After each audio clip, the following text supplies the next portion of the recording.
Joignez-vous à la discussion.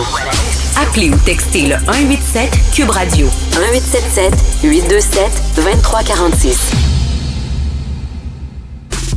On voyait que les Américains devaient marcher sur leur fierté et leurs principes. Une liberté de penser.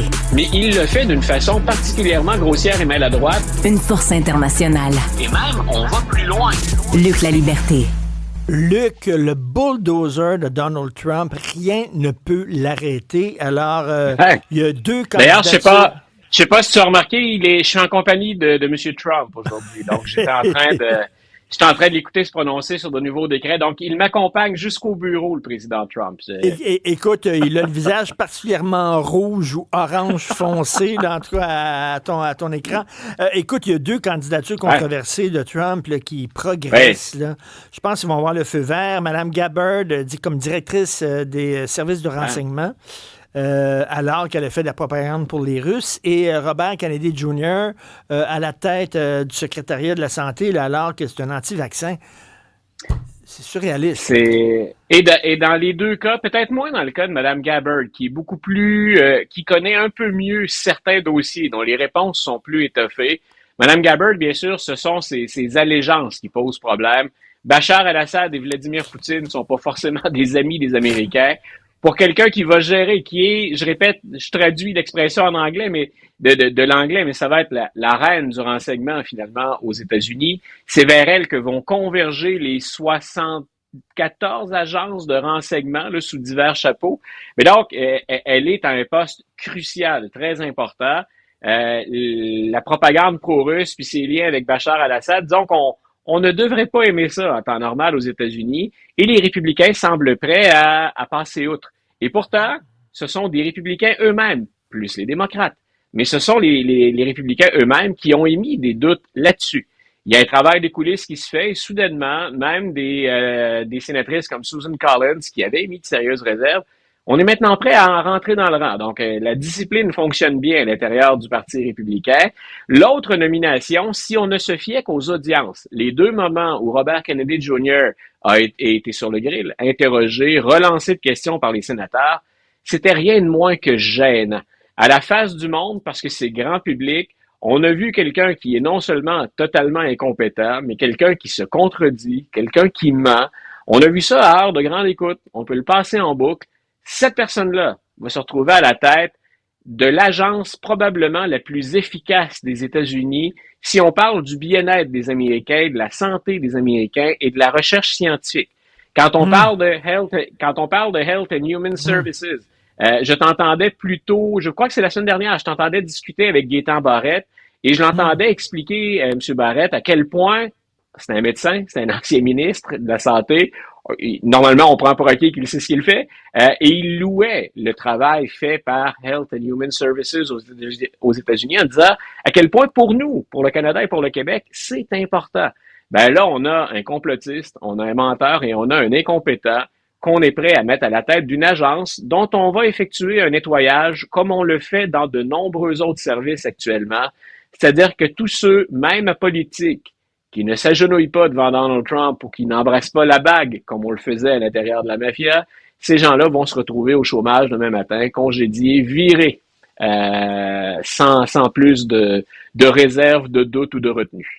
Il y en a d'autres qui vont se retrouver dans la rue, mais en tout cas, sans leur emploi. C'est 20 000 fonctionnaires qui ont accepté l'offre, entre guillemets, de Donald Trump pour quitter la fonction publique. On sait qu'il veut dégraisser la fonction publique, qui n'est pas une mauvaise chose en soi. Hein. Au Québec, on le voit, là, on a beaucoup trop de fonctionnaires et ça ne rend pas le système plus efficace pour autant.